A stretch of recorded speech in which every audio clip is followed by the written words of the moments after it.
que nosotros tenemos que hacer es pensar en un Estado, interpelar al Estado, construir un Estado que garantice las condiciones para el ejercicio efectivo de esos derechos, ¿no es cierto?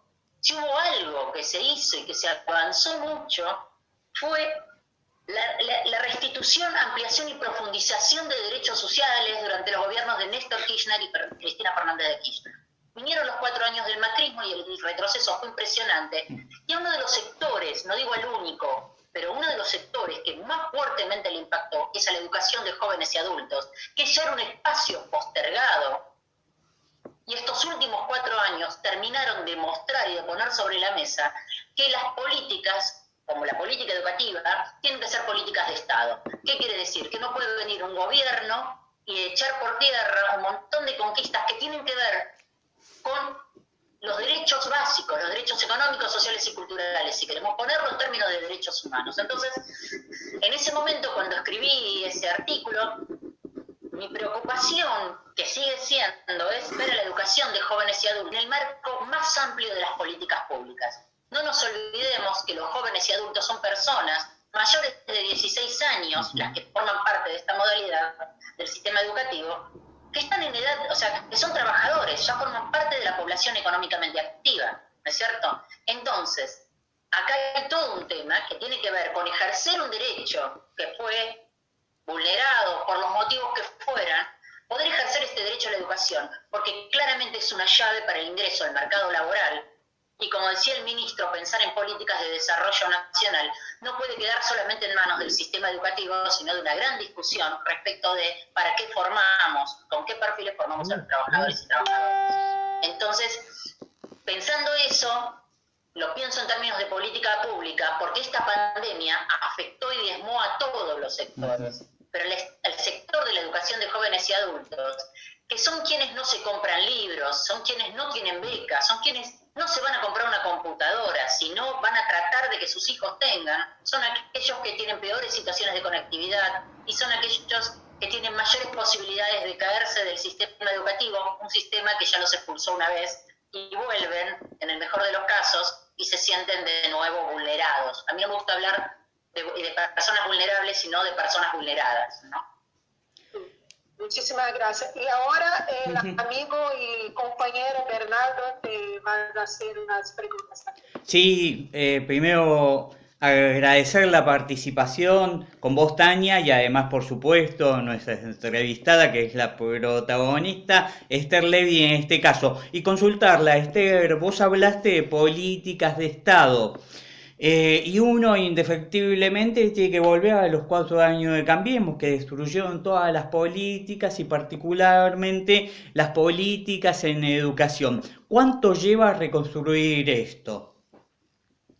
A ver, a mí me parece que reconstruir en este momento implica partir de menos cero, porque si hubo 12 años en los que se construyó y se trabajó, siempre faltándonos cosas, ahora todo proceso político y social es un proceso en construcción, pero tenía una direccionalidad. Estos 4 años del gobierno de Mauricio Macri y de sus ministros, ¿no? Sus ministros de educación, claramente su ministro, sobre todo Bullrich, ¿no?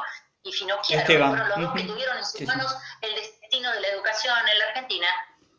En ningún momento se pensaron como ministros del Estado, sino que se presentaban como CEOs, como lo que son. Yo recuerdo al ministro Bullrich frente al coloquio de ideas, todos los empresarios diciéndole: yo acá no me presento como ministro de Educación, sino como gerente de recursos humanos.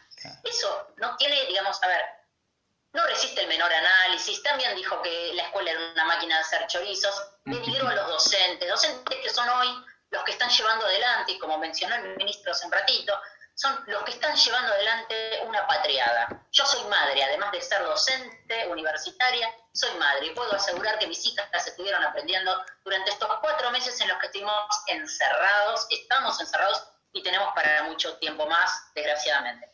¿Qué quiero decir? Hay que reconstruir lo que además destrozaron de estos últimos 12 años, y hay que reconstruir la confianza en el Estado.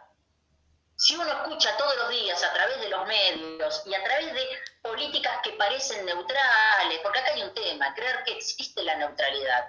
Nosotros hablamos y pensamos al Estado, a la nación, y a las políticas públicas desde un lugar. Estamos parados en un lugar, y es el lugar de la centralidad del Estado como garante, como decía yo recién, como garante de las condiciones para ejercer los derechos. Entonces, ¿cómo se hace? Primero, pensando, porque ahora estamos todos muy preocupados con la pandemia y es lógico, pero tenemos que darnos el espacio, todos, los que son gestión, los que trabajamos y militamos pensando en una patria para todos, tenemos que darnos el debate sobre qué es una política de Estado, hacia dónde tenemos que ir, y refrendarlo siempre con normativas.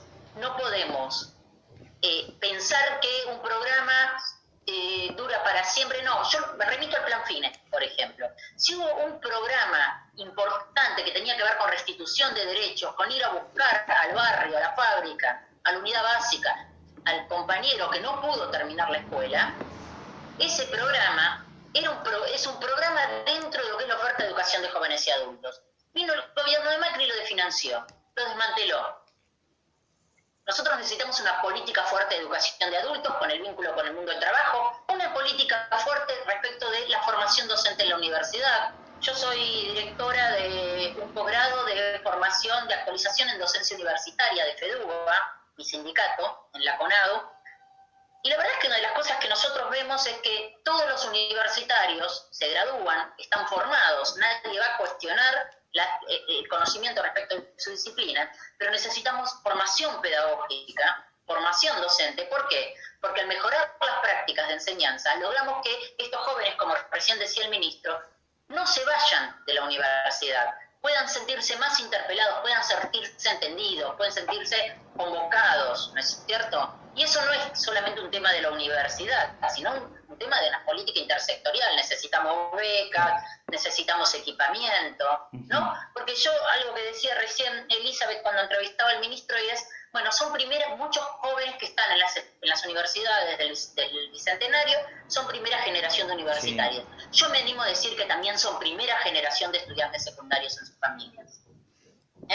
Entonces, me parece que una política de Estado tiene que ser a prueba, entre comillas, de estos retrocesos tan contundentes y tan denigrantes respecto de cuál es el lugar del Estado. Yo no le voy a pedir al mercado que redistribuya, porque no es su razón. Sí le voy a pedir al Estado que redistribuya, al Estado que se ocupe de generar las condiciones para que todos tengamos acceso a la educación, a la salud, a la vivienda, etc. Y ahora tengo una otra pregunta que es, hoy cómo es el desafío con el teletrabajo y la enseñanza virtual en términos de inclusión, democratización, entendiendo que la educación es un derecho humano. Sabemos que ni todas las personas tienen celo, no tienen plan de internet, no tienen un hogar para estudiar, ¿no? Y también hay muchas mujeres en ese rol, que son dueñas de casa, que llevan la familia porque no tienen una pareja, y las mujeres, nosotras tenemos un montón de temas, además del trabajo, de enseñanza de los niños. ¿Cómo vamos a lograr eso a través de, porque son personas adultas que quieren pertenecer a un Estado, a política pública, ¿no? Pero no tiene tiempo, no tiene condiciones. ¿Cómo nosotros vamos a arreglar eso y apoyar y ayudar eso en cuanto personas, en cuanto maestras, en cuanto doctores como vos? En primer lugar, yo quiero decir que lo que hizo la pandemia es poner sobre la mesa problemas y cosas que ya existían, ¿no es cierto? Las tecnologías existían, la falta de conectividad, sobre todo en estos últimos 4 años, existía. Se desmanteló el programa Conectar Igualdad, que era un programa que tenía que ir creciendo, ¿no? Era un programa que estaba en crecimiento. Ahora bien, la pandemia puso sobre la mesa justamente esto. Hay muchos sectores que no tienen posibilidad de conectarse. Entonces, si nosotros ponemos la energía en pensar solamente en la inclusión, no logramos generar una propuesta real de apropiación si no pensamos en la inclusión como acompañada de la democratización. ¿Qué quiero decir? ¿Para qué queremos tener a todos adentro si no sabemos qué hacer con ellos adentro. ¿Qué quiere decir? Las escuelas reciben a los niños, a los jóvenes. Muchas veces son solo comedores las escuelas, porque hay que caminar a la patria para darse cuenta de que hay muchos sectores que solamente ven a la escuela como esta posibilidad de comer. De hecho, se siguió repartiendo comida mientras duró la pandemia. Ahora bien, la escuela no es el lugar de comer, si bien es necesario que debe comer cuando así se requiere. Nosotros necesitamos la inclusión de la mano de la democratización en términos de acceso al conocimiento. No necesitamos escuelas de adultos ni universidades que sean depósitos de personas, sino lugares donde las personas puedan aprender a pensar, a interpelarse, a entender que hay distintas formas de pensar el Estado, de pensar el derecho, de pensar la vida, pensar la sociedad. La pandemia lo que nos mostró es que sin estas herramientas es mucho mayor la brecha entre quienes están incluidos y quienes están excluidos. Entonces, yo creo que, y respecto de las mujeres, me parece muy importante esto que mencionas, Tania.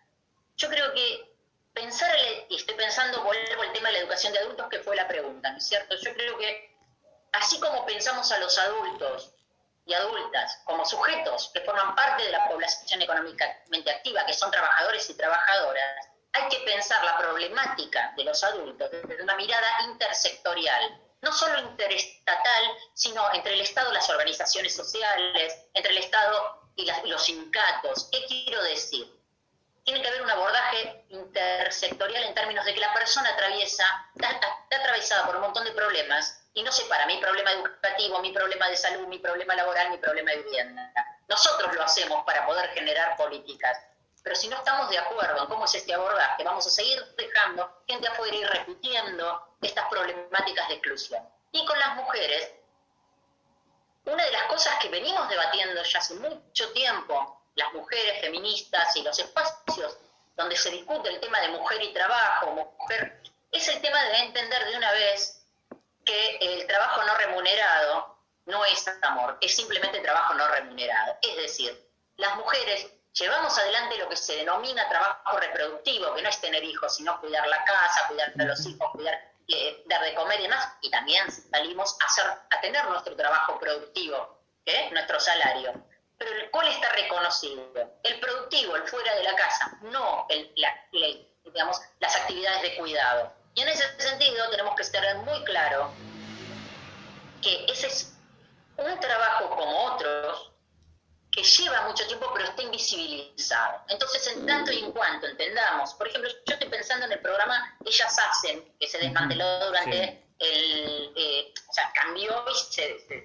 cambió hasta el sentido durante el gobierno de Macri. Era un programa que estaba pensado para las mujeres, o sea, para todo este sector de la población que hacía trabajo doméstico en términos reproductivos, el trabajo en su casa, y sin embargo, al no tener remuneración, no tenía dinero, digamos, no cobraba por ello. Entonces, pensar a la mujer como sujeto de la política pública, particular con sus características, sobre todo mientras vamos deconstruyendo esta idea machista machista y patriarcal de el trabajo es el que se hace afuera, el trabajo es aquel que es remunerado. No, miremos a las compañeras cómo en este momento en los barrios están dándole de comer a mucha gente, y eso es un trabajo.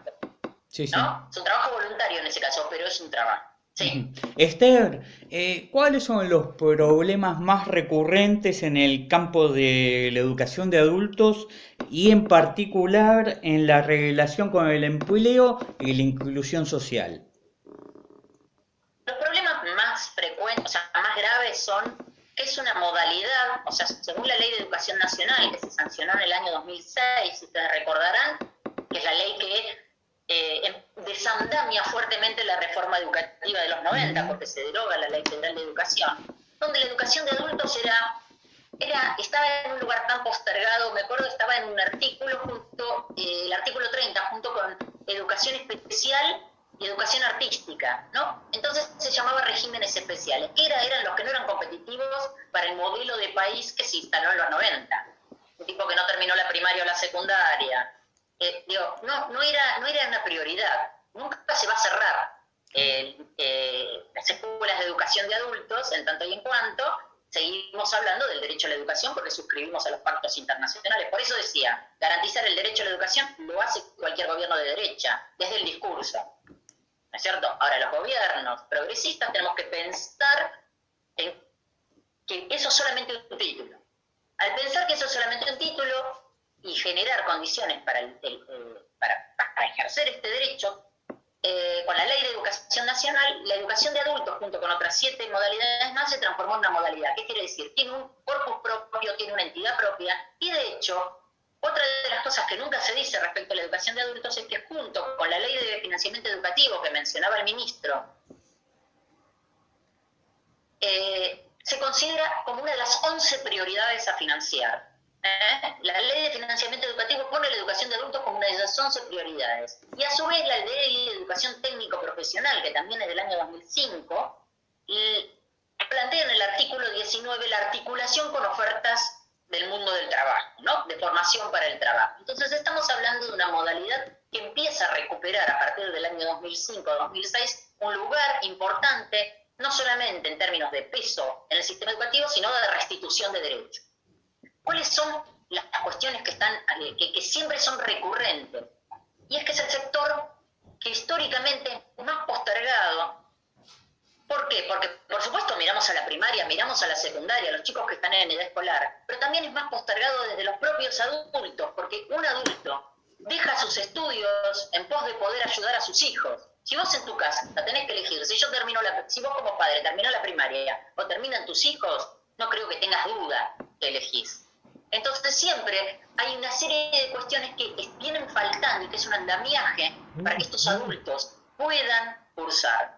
Por ejemplo, el Plan Fines es una de las cosas que es perfectible, es mejorable, hay que resolver muchas cosas del Plan Fines. Yo tuve la suerte de formar parte de la elaboración de ese programa, orgullosamente, lo digo porque para mí es uno de los grandes programas del gobierno de Cristina Fernández de Kirchner. Mejorable, perfectible, hay que hacer un montón de cosas para darle una vuelta, pero creo que una de las cosas que hizo fue la idea de lo modular. Porque un adulto tiene que estar todos los días de la semana yendo a una escuela de adultos que encima le queda lejos? Bueno, fue al barrio, fue el espacio donde el adulto trabaja.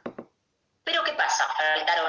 Faltaron becas, ¿no? Para que el adulto pueda decirme, esta hora no trabajo, voy ahí. Sí, estuvo bien, por ejemplo, esto es un ejemplo de política integral. Con el programa Argentina Trabaja, los cooperativistas, parte de su tiempo de la cooperativa lo podían utilizar y no era obligatorio para ir a cursar en Centro Fines y terminar sus estudios. Digo eso, cuando yo digo que hay espacios recurrentes, es que hay que institucionalizar este vínculo con el mundo del trabajo para que no venga un viento en contra y tire abajo propuestas que estaban creciendo, como era el Plan Fines y como eran otras propuestas más que existen.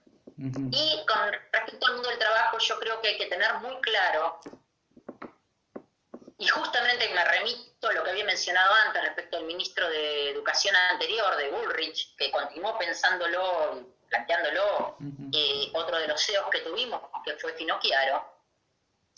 Nosotros como sector educativo tenemos que estar en permanente diálogo con el sector productivo, pero no tenemos que formar a medida del sector productivo. Tenemos que tener un diálogo, porque el trabajador es algo más que aquel que sabe hacer su trabajo.